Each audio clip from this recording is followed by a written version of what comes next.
Shibifier Dragonero. Então voltamos com a segunda parte de Dragonero.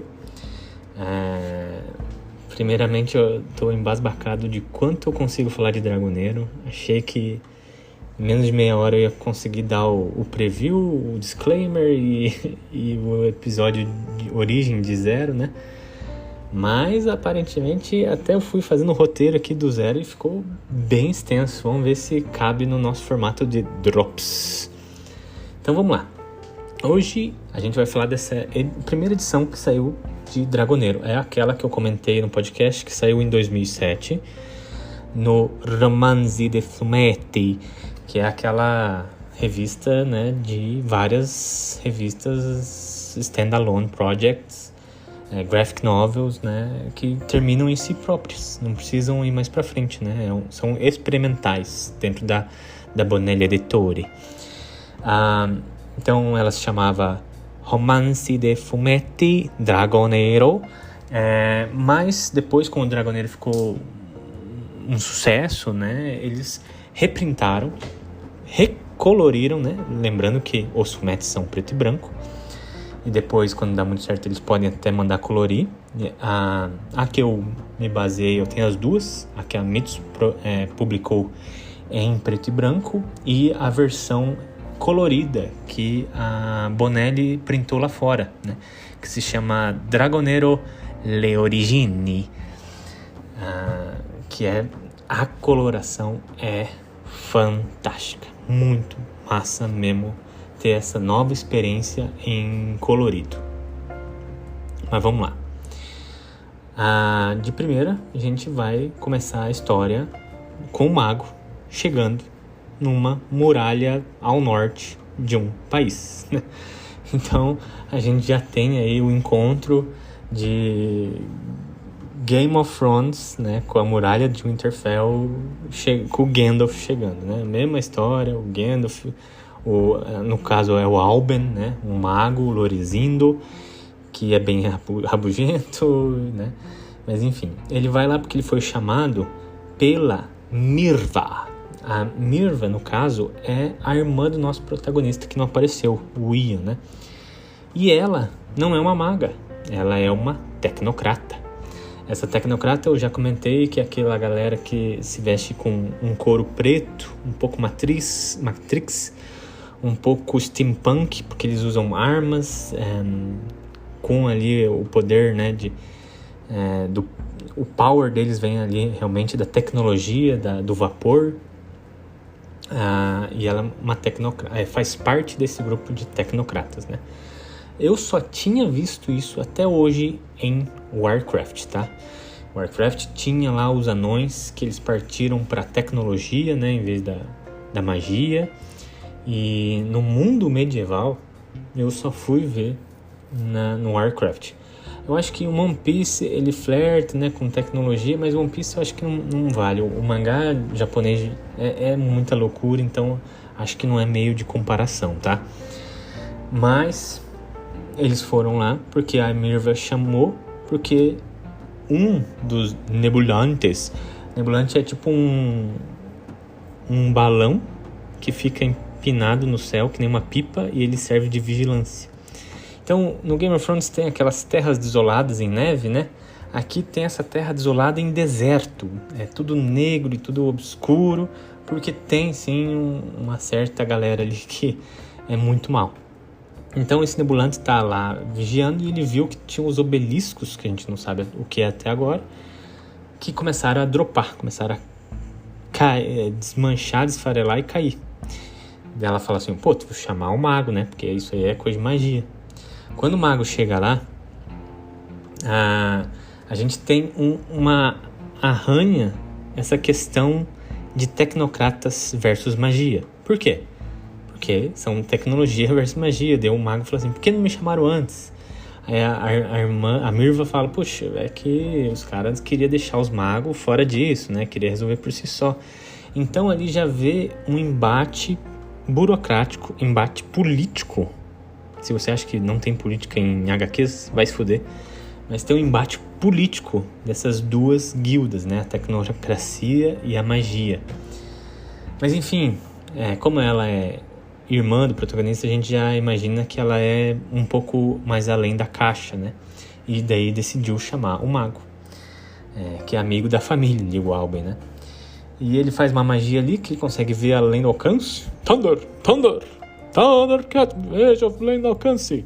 E ele consegue ver que realmente esses obeliscos estão rachando e caindo. Sem falar que durante a noite dessas ruínas levantou um ser dracônico, esquelético e negro, e foi lá atacar a muralha. E para matar essa porra só conseguiu dar um jeito com magia. Aí o mago, ele explica, isso aí, esses obeliscos que estão caindo, são selos. Muito tempo atrás, os dragões, junto com os humanos e magos e elfos, né, uma aliança total ali, a gente sacrificou vários dragões, e esse sangue de dragão é o que sela o mal para longe desse mundo. Os demônios ficam no reino deles e não vêm mexer aqui no nosso reino. E agora esses selos estão caindo, e é por isso que a gente viu em primeira mão um demônio atacando aqui a gente. A gente vai ter que fazer uma coisa, gente. Não vai ficar assim. E termina, né, esse prelúdio que ele falou, vou ter que chamar alguém, que seria o irmão da protagonista ali, né, o Ian Aranil. Então a gente volta, né, pro real protagonista, né? Ele vive com o Gamor, que é o orc, né?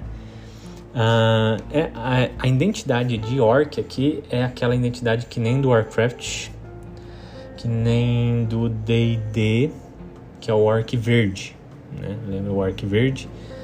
Então é aquela identidade de orc, tá? Um pouco mais parruda, mais brucutu e verde, né? Então aqui no Dragoneiro é a mesma identidade. Visual, pelo menos, né? Tem uma cena ali que o Bilbo tá contando... O Bilbo não, né? O Ian. Ele tá contando umas histórias pras crianças. E tipo, e quando o sol nasceu. Que nem o Bilbo tava contando no primeiro capítulo do Senhor dos Anéis, né? A história que ele derrotou os 3 trolls, né? Então, é toda hora uma referência escancarada na sua cara que os caras estão homenageando D&D, estão homenageando Caverna do Dragão, Game of Thrones, Senhor dos Anéis, tudo quanto é RPG em geral, tudo quanto é isso tem uma referência ali escancarada. Tipo, não é impossível você falar que é cópia, porque os caras estão falando, a gente tá mexendo com tudo, tá? Então, e tem uma cena engraçada que chega o mensageiro, né, e chega na casa lá e ele abre a porta e tem um orc, né? Um orc gigante e de óculos, lendo um livro. Me lembra muito realmente o Fera do X-Men, né? Que é aquela imagem de uma besta gigante, mortífera, só que de óculos lendo. Meio que no semblante de um cara inteligente, né? Isso quem notou foi o Chapéu do Presto lá, né? Sigam o canal dele, ele tem uns comentários muito bons, de Dragoneiro e de qualquer HQ. Então é bem engraçado esse primeiro embate, sim, que o cara vai tentar achar o batedor e encontra um orc lendo. E ele vive lá com o Ian. Mais pra frente, neste volume mesmo, vai contar um pouco da história deles. Que é que eles se encontraram quando eles eram 2 crianças, né? Vivendo ali na mesma região. E que eles se encontraram quando crianças. Eles sabiam, né, do preconceito que tinha com as raças, né? E decidiram guardar isso para eles e cultivar essa amizade ao longo, escondido de todos e longe de qualquer preconceito, né? Mas isso é contado, né, mais além, eu que estou adiantando aqui, porque o jeito de contar Bonelli não é linear. Ele conta quando for propício. Não é tipo eles jogam a história na sua cara. Eles contam tipo, acho que é bom contar agora, sabe? Ou esse personagem aqui que você tá vendo não sabe dessa história, então a gente vai contar pra ele, não pra você que tá lendo. Então isso é muito, muito, muito, muito, muito, muito, muito bom. Bem estilo Hellboy também, sabe? Ok, então eles recebem, né, o aviso que tá tendo uma coisa muito ruim acontecendo lá no norte, e é para eles encontrar o Alben, né, o mago, ali no lago silencioso, como é que é? Lago sem vento, lago calmo, alguma coisa assim, que é um grande lago, é tão grande esse lago que eles chamam ele de oceano, né? Um oceano no meio do país deles. Tem um lago gigante lá que você consegue navegar por dias dentro dele. E é para eles encontrar lá, porque eles vão numa ilha que fica dentro desse lago gigante. Então os dois saem. Ele fala até pro Orc, ó, não é uma missão de batedor. Então, né, isso aqui é uma coisa mais pessoal, você não precisa ir. Aí você fica, puta merda. Então, né, mais pra frente a gente vai ver uma missão de batedor. E agora é uma coisa até standalone project, side quest. Mas enfim. Então, enquanto eles estão viajando, a gente vai para outro lugar que é um pouco a leste ali. É o Alben. Ele tá sozinho agora, viajando. Ele vai até uma barragem e lá tem um monastério. Olha só, um monastério de monges, mulheres que lutam com armas de projéteis e lanças e às vezes tem um poder. Por quê? O Alben, ele é de uma ordem de magos, os Lurezindos. E tem uma outra ordem de monges. Essa ordem de monge eu lembrei muito dos monges do D&D, que é esses caras que são porradeiro e alguns usam lanças, né? E eles têm uma ligação forte com a religião.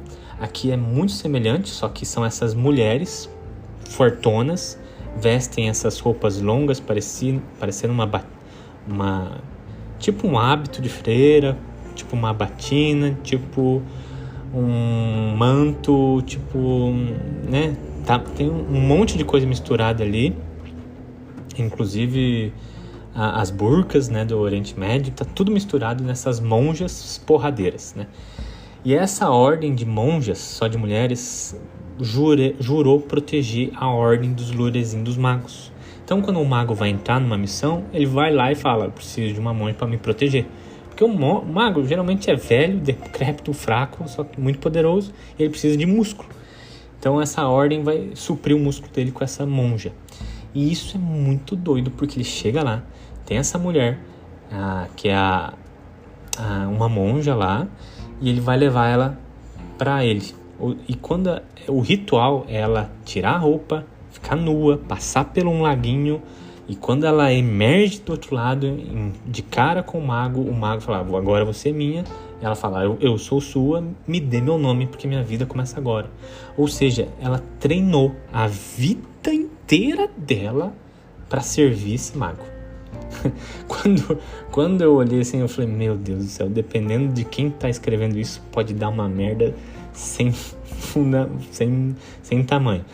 Mas eu vi que os caras, o Stefano e o Vietti e o Luca Enoch, eles sabem o que estão escrevendo, eles querem, né, chocar com os rituais, não com nada muito pesado ou doentio, tá? Porque, por exemplo, a grã-mestre, né, a freira-mestre desse lugar, era uma que protegeu o álbum no passado. E depois que ela concluiu a missão, ela volta pra esse convento e treina essas feiras porradeiras. Ela é que treina agora, ela é a grã-mestre, ela treina mais para servir os Lorenzinos, né? Como ela fez bem o trabalho dela, né? Ela volta com prestígio, né? Para servir mais. Então é uma coisa muito doida, e ele sai com ela de lá, né? Ele tem uma guardiã agora. Eu vou parar aqui um pouquinho para falar desses grupos. É muito grupo. Tem essas guardiãs que me destruiu com a cabeça, assim, né? Uma coisa muito doida. É tipo a guarda negra lá de Winterfell, só que pior, assim. Falando em Winterfell, né? Tem a guarda vermelha, que é esses caras que só vestem uma armadura vermelha e fica lá na muralha. Só não tá muito desenvolvido ainda, mas eu acho que tem coisa ainda pra desenvolver desses caras, né? Que ficam só na muralha e vestem vermelho. Tem os tecnocratas, né? Já falei, né? Os Matrix, aí, steampunk. Tem os batedores, né, que são esses caras aí que a gente vai ver mais pra frente, né, mais especificamente no volume 5 do Dragoneiro. A gente vai saber tudo sobre os batedores. Tem a Ordem dos Lorezindos, né, que são os magos. Tem as tribos, né, não é só raça, tem tribo diferente de orcs, tem tribo diferente de elfos. Tem muita coisa, é um mundo realmente recheado de coisa. Então, voltando para a história,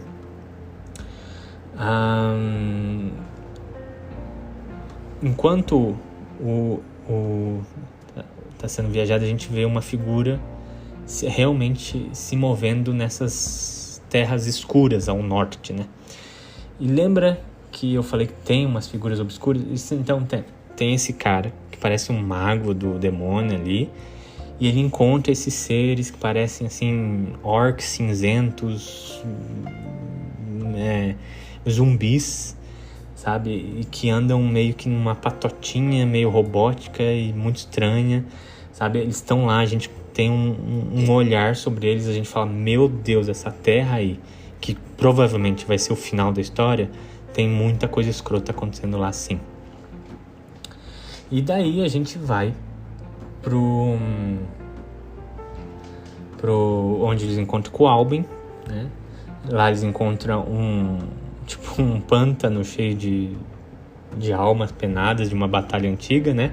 Então, alô, Senhor dos Anéis, de novo, estamos aqui, né? E lá eles vão porque eles precisam da última gota de sangue de dragão para fazer um novo selo, né? Porque os obeliscos anteriores eram sangue de dragão e aqui temos a última sangue de dragão que sobrou no reino. Então o Albin vai usar dele para fazer mais um selo, né? Para impedir esses demônios de andar na nossa terra.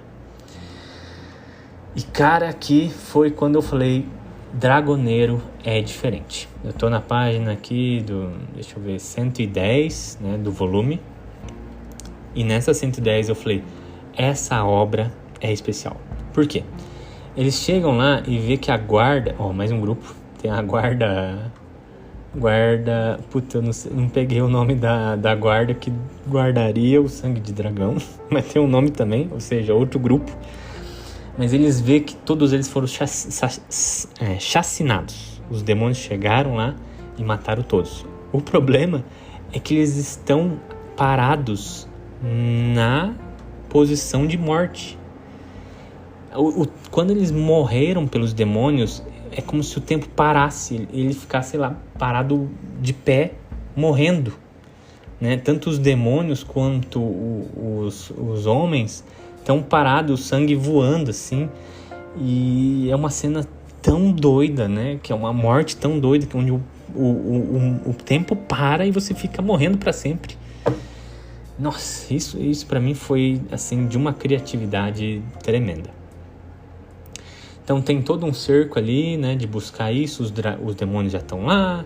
Então tem uma porradaria franca muito bacana, tecnocrata atirando, mago também atirando, mas com raio, os nossos heróis passando espadada e machado, bababá, e eles falham miseravelmente porque o demônio consegue destruir a última gota do sangue do dragão, né, impedindo os planos.